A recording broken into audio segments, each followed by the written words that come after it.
천천히 답을 찾아가면 돼. 우리는 계속 자라는 중이니까. 안녕하세요. 오늘 소개해드릴 책은 조남주 작가님의 귤의 맛입니다. 이 책은 다윤, 소란, 혜인, 은지, 4명의 소녀가 모여 만들어진 이야기입니다. 이입학시까지 정말 많은 일이 있었다. 라고 첫 챕터가 끝나며 아이들의 이야기는 시작됩니다.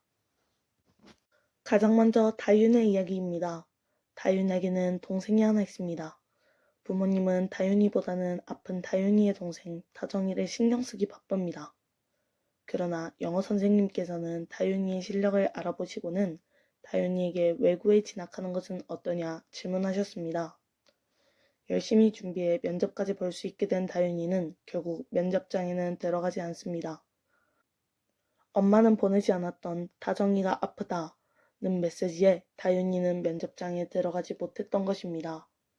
누가 다윤의 엄마의 폰으로 다윤이에게 메시지를 보냈나 가족들끼리 조사와 용서 사이에서 고민한 결과는 한 번만 용서해주는 것이었습니다.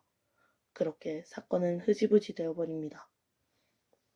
다음은 소란의 이야기입니다. 소란에게는 지아라는 친구가 있었습니다. 어린 시절부터 함께했던 지아는 학업을 이유로 이사를 가버립니다. 이후 만나기로 약속한 날에 본 지아는 많이 지쳐 보였습니다. 끝내지 못한 학원 숙제로 인해 노는 것에 집중도 하지 못했습니다. 그날 이후 소란과 지아는 더 이상 놀지 않았습니다. 그러다 지아의 엄마에게서 전화가 왔습니다. 지아가 어느 날부터 입을 열지 않는다는 것입니다. 결국 지아네 가족은 한국을 떠났습니다. 그 뒤로 지아와의 연락은 끊기게 되었습니다. 세 번째는 혜인의 이야기입니다. 혜인의 아버지가 사기를 당하여 혜인의 집은 원래 살던 집의 절반도 되지 않는 곳으로 이사를 가게 되었습니다. 이후 혜인의 아버지는 혜인이를 자사고에 보내는 데 사활을 걸었습니다. 혜인의 엄마가 학교 근처에 사는 이모의 집으로 위장 전입을 하고 서류를 냈으나 익명의 누군가에 의해 혜인의 위장 전입 사실이 드러나며 고등학교 지원을 포기하게 되었습니다. 마지막으로 은지의 이야기입니다. 은지는 친구들과 놀다 어느 순간 따돌림을 당하게 됩니다. 괴롭힘의 강도는 점점 심해져 결국 학원 옥상에서 갇히게 되기까지 했습니다. 나중에 자신을 괴롭혔던 친구 중 하나인 하은에게 이유를 물어보지만 그냥 미웠다는 답을 받았습니다. 그때 은지는 처음으로 잘못하지 않아도 미움받을 수 있다는 사실을 알게 되었습니다. 이후 아이들은 같이 제주도 여행을 갑니다. 그리고 제주도에 있던 별장마당에 타임캡슐을 묻었습니다. 같은 고등학교에 간 사람들끼리 이곳에서 다시 타임캡슐을 열어보기로 합니다. 결국 아이들은 다시 같은 고등학교에서 만났습니다. 이 이후로 4명의 뒷이야기가 나옵니다.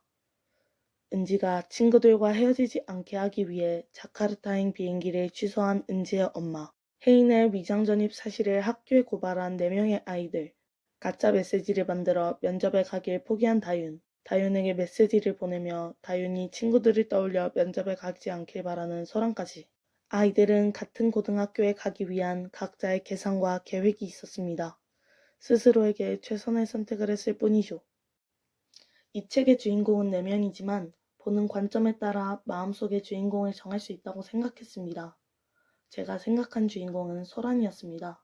소란은 자신의 계산과 계획을 알 수 없었다. 아직은 그 아무것도 알 수 없다. 라고 되는 것 같고 불안할 때도 있었다. 그래도 된다고 생각한다. 천천히 답을 찾아가면 된다고. 아직은 그럴 나이라고. 이 부분은 마지막 에필로그 부분에서 소란의 독백 부분입니다. 소라는 같이 다니는 아이들 중 가장 공부를 못하고 온 개성이라고는 없어 모두가 별로 신경 쓰지 않지만 어쩌면 이런 소란의 모습이야말로 가장 흔하게 볼 수 있는 청소년이라고 생각합니다. 다윤, 혜인, 은지 모두 각자의 상황에 각자의 최선을 다했지만 소라는 스스로의 계획조차 모르겠다는 서술이 있었습니다. 이 고민은 현재 많은 청소년들이 겪고 있을 고민입니다. 그렇기 때문에 소란의 독백은 무엇을 할지 모르겠는 아이들에게 용기를 주는 말이라고 생각합니다. 가장 인상 깊게 본 장면은 역시 조연들의 이야기가 아닐까 싶습니다. 과한 공부량에 치여 결국은 입을 닫아버린 지아의 얘기라던가 아무 이유 없이 친구를 미워했던 하은의 이야기까지도 말입니다. 조연임에도 매력적인 이야기가 정말 좋았고 이들이 있었기에 주인공들이 성장할 수 있었다고 보기 때문입니다. 마냥 차분한 내용인 줄 알았는데 좀 놀랄만한 부분도 있어서 재미있게 읽었습니다. 이 영상을 본 모든 친구들이 책을 읽고 깊은 고민은 잠시 내려놓을 수 있었으면 좋겠습니다. 우리는 때론 불안하더라도 괜찮은 나이니까. 이상으로 북튜버 문수아였습니다. 감사합니다.